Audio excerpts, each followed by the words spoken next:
Assalamu alaikum wa rahmatullahi ta'ala wa barakatuh.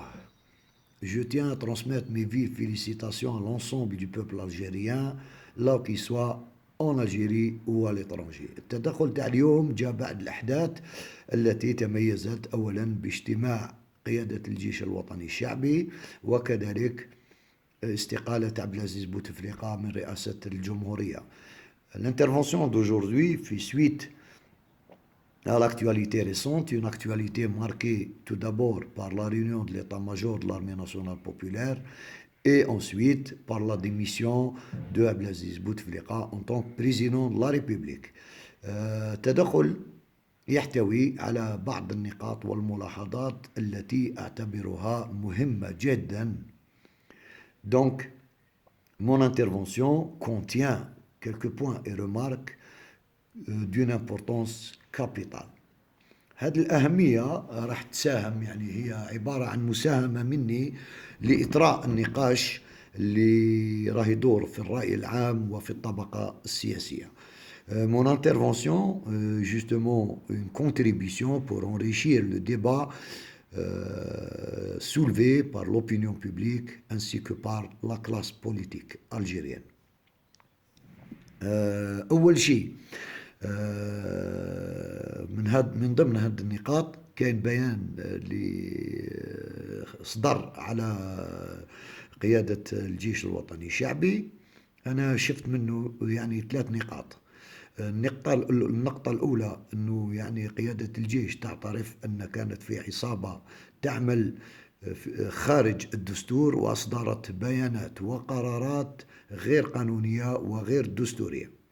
Donc, à travers le communiqué, j'ai pu soulever d'abord que l'état-major de l'armée a reconnu qu'il y avait une bande qui travaillait en dehors de la Constitution et qui avait, bien entendu, prodigué quelques décisions et quelques communiqués qui étaient illégaux et inconstitutionnels. النقطة الثانية أنه الجيش قيادة الجيش الوطني الشعبي تؤكد عملها بالمواد 7 و 8 والمادة 180 من الدستور. Ensuite, l'état-major de l'armée avait confirmé sa disponibilité à travailler, à appliquer les articles 7 et 8 et 102 de la Constitution. كذلك أنه قيادة الجيش الوطني الشعبي راح تحترم قرارات الشعب وسيادته. Ensuite, l'état-major avait confirmé son attachement aux décisions du peuple et allait l'accompagner.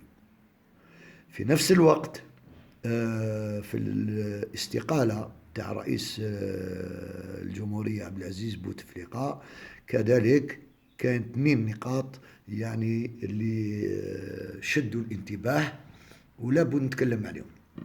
كذلك le contenu de la lettre de démission formulée par Abdelaziz Bouteflika, il y a 2 points qui nécessitent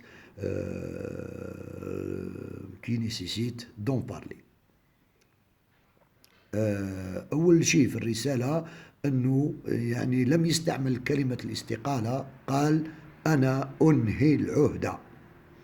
Donc, la première remarque, c'est que le contenu de la lettre de démission, Abdelaziz Bouteflika avait insisté sur le fait qu'il signifie au Conseil constitutionnel sa volonté de mettre fin à son mandat.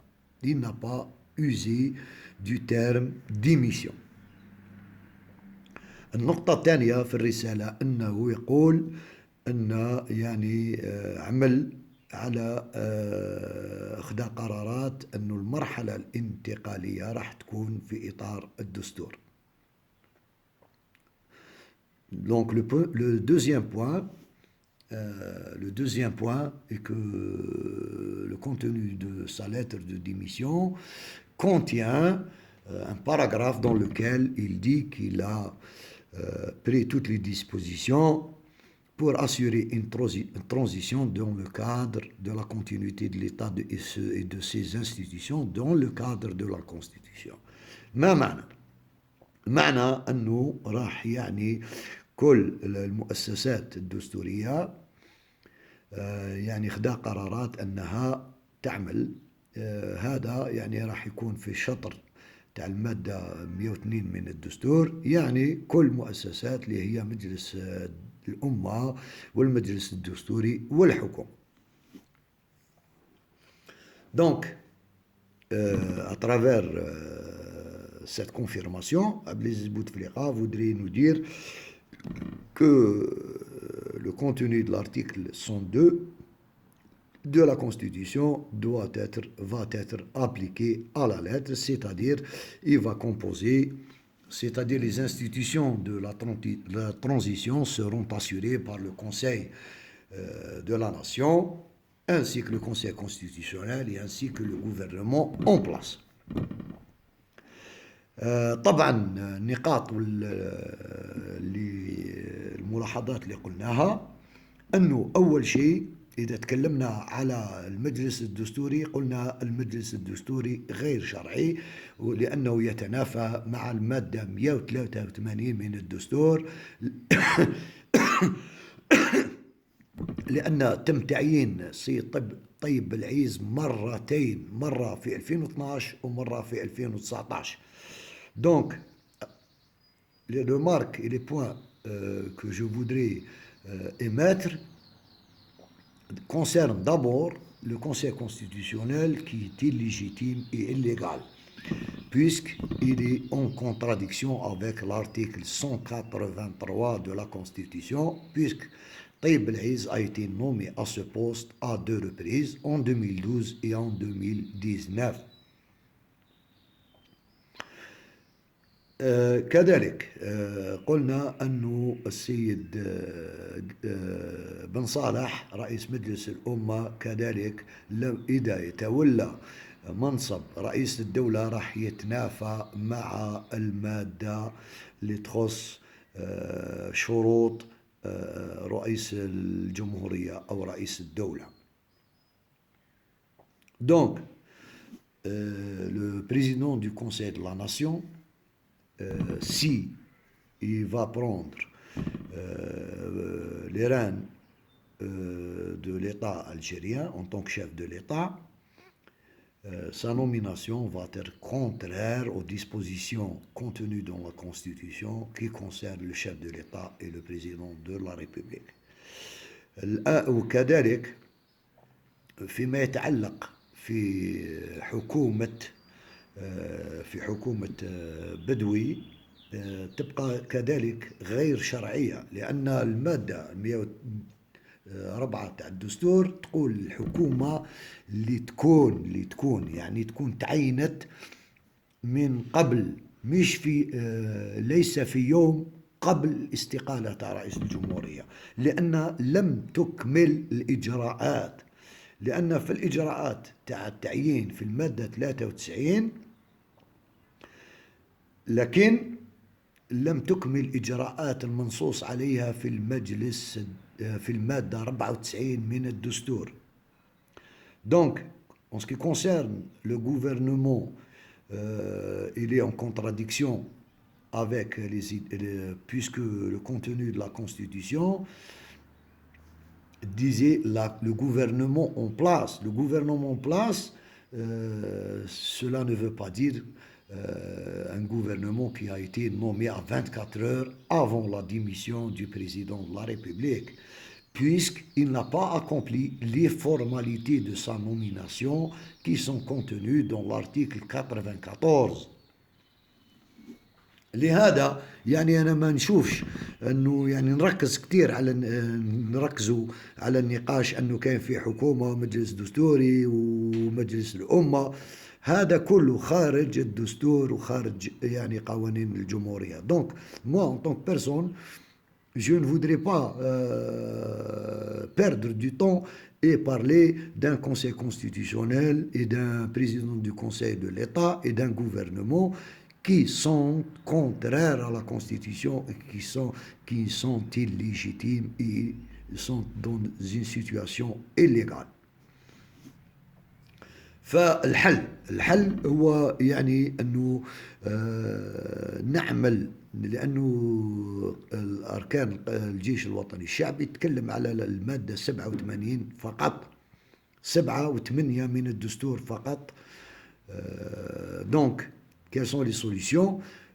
Comme vous l'avez remarqué, l'état-major de l'armée nationale populaire parle uniquement des articles 7-8 de la Constitution, puisque l'article 102 a été accompli. الحل أنه نبقى كذلك في الدستور، لأنه المواد اللي تتعلق بسلطة الشعب ليست محصورة إلا في المادة 7 و8، في المادة 9 و10 و11 وخاصة المادة 12 لازم الطبقة السياسية والرأي العام يركز كثيرا على المادة 12. Donc, comme vous l'avez remarqué, l'état-major et la classe politique et l'opinion publique est concentrée uniquement sur les articles 7 et 8 de la Constitution. Il n'y a pas que les articles 7 et 8 de la Constitution qui consacrent la souveraineté du peuple. Il y a aussi les articles 9, 8, 10, 11 et beaucoup plus l'article 12 de la Constitution. لهذا الطبقة السياسية وكذلك الرأي العام وكذلك الشعب في المسيرة غدا الجمعة 5 أفريل لابد بمطالبة كذلك بتفعيل المادة 12. C'est pourquoi lors de la marche de demain, le 5 avril, il faudrait que les marcheurs, le peuple, revendiquent l'application de l'article 12 de la Constitution et de demander son application effective. يعني لابد من المطالبة بتفعيل المادة 12 يعني فورا. المحتوى تاع المادة 12 راح يمكننا من إسقاط الحكومة والمجلس الدستوري ومجلس الأمة يعني في بكل شرعية وبكل قوانين الجمهورية. Donc l'application effective de l'article 12 de la Constitution va nous permettre de d'abord pousser la destitution du gouvernement, du Conseil constitutionnel et du Conseil de l'État parce qu'ils sont illégitimes et contraires aux lois de la République et contenu et à l'esprit de la Constitution. كان هذا تدخل يعني بسريع وفيه نقاط مهمة جدا، فلا بد يعني من الإخوة أنه يعني يعملوا مشاركة لهذا التدخل. Je considère que cette intervention revêt un caractère important, c'est pourquoi j'invite l'ensemble des amis et du peuple algérien à partager cette intervention. وأتمنى الخير للجزائر وللشعب الجزائري في كل الأوقات. Je souhaite bien entendu au peuple algérien tout le bien et tous les temps. شكرا.